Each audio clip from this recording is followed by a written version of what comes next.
உள்ள நடந்த விசாரணைகள் சம்பந்தமாக இல்ல நாங்கள் கொடுத்த தகவல் சம்பந்தமா இப்ப பொது வழியில சொல்றது பொருத்தமாக இருக்காது. இது நடக்காமல் எங்க காவல்துறை என்ன இந்த இடத்துல தடுத்திருக்கலாம். தாவேக தலைவருக்கு சம்மன் அனுப்பப்பட வாய்ப்பு இருக்குன்னு ஒரு தகவல் நேத்துல இருந்து வெளியாகி இருக்கு. அந்த ரூமர்ஸ் அடிப்படையில வர யூகங்கள் அடிப்படையில நான் பதில் சொல்ல சார் 3 நாள் விசாரணை முடிஞ்சிருச்சா இல்ல நாளைக்கும் கண்டினியூ ஆகுதா? இல்ல இன்னைக்கு கூட தேவைப்பட்ட அனைத்து நாங்கள் எங்கள்கிட்ட கேட்ட அனைத்து தகவல்களும் நாங்கள் கொடுத்துட்டோம். நிறைய கிளாரிபிகேஷன் கேட்டு நாங்கள் கொடுத்துருக்கோம். நிறைய அவங்களுக்கு அந்த நிகழ்ச்சி சம்பந்தப்பட்ட நிறைய கிளாரிபிகேஷன் இருக்குது, பெர்மிஷன்ஸ் எல்லாம் என்னென்ன அவங்களுக்கு தேவைப்பட்டதோ அது எல்லாத்தையும் எங்களுடைய தரப்புல எல்லாத்தையும் கொடுத்தோம். இன்னைக்கு கூட முடிஞ்சுது. இப்போ நாங்கள் அனைவரும் அடுத்து தேவைப்பட்டால் எப்போ ஒன்றும் நாங்கள் இங்கே சம்மந்தப்பட்ட அனைத்து ஏன்னா புரிய வைக்க வேண்டிய இடத்துல நாங்கள் இருக்கிறோம் இந்த நிகழ்ச்சி சம்மந்தமாக.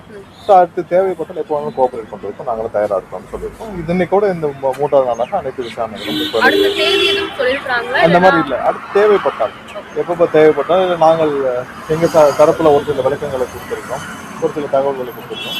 ஸோ இதெல்லாம் அவங்க எக்ஸாமின் பண்ணிட்டு அதுக்கப்புறம் அவங்க தேவைப்பட்டால் கேட்பாங்க கிளாரிஃபிகேஷன். கண்டிப்பாக இதில் வந்து எல்லா விதத்திலும் நாங்கள் கோஆபரேட் பண்ணணும்.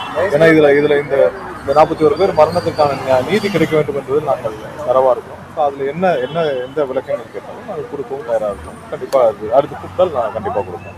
விசாரணையின் போது தமிழ்நாடு அரசு தரப்புல வந்து வாக்கி டாக்கி மூலமா தகவல்கள் தெரிவிக்கப்பட்டும் தொடர்ந்த ஒரு வாகனம் செல்வதற்கும் தலைவர்கள் அந்த கூட்டத்தில் பங்கேற்றதுக்கும் விருப்பம் தெரிவிச்சுதான் அவங்க போனாங்கன்ற ஒரு கருத்து தமிழ்நாடு அரசாங்கம் முன் வச்சிருக்கு. இல்ல உள்ள நடந்த விசாரணைகள் சம்பந்தமாக இல்ல நாங்கள் கொடுத்த தகவல் சம்பந்தமா இப்ப பொது வழியில சொல்றது பொருத்தமாக இருக்காது.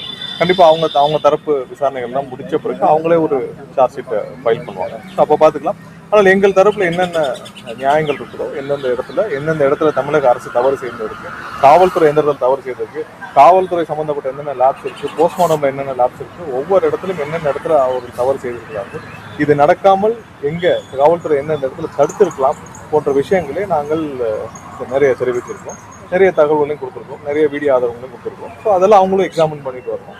அதுல எங்க தரப்புல என்னென்ன கொடுக்கணுமோ எல்லாமே கொடுத்துருக்கோம். தாவேக தலைவருக்கு சம்மன் அனுப்பப்பட வாய்ப்பு இருக்குன்னு ஒரு தகவல் நேத்துல இருந்து வெளியாகி இருக்கு. நிறைய தவறான தகவல்கள் பரப்பப்பட்டு வருது. இந்த ரூமர்ஸ் அடிப்படையில வர யூகங்கள் அடிப்படையில நான் பதில் சொல்ல விரும்புகிறேன். எதனாலும் நாங்கள் சட்டப்பூர்வமாக எல்லாத்தையும் எதிர்கொள்வோம்.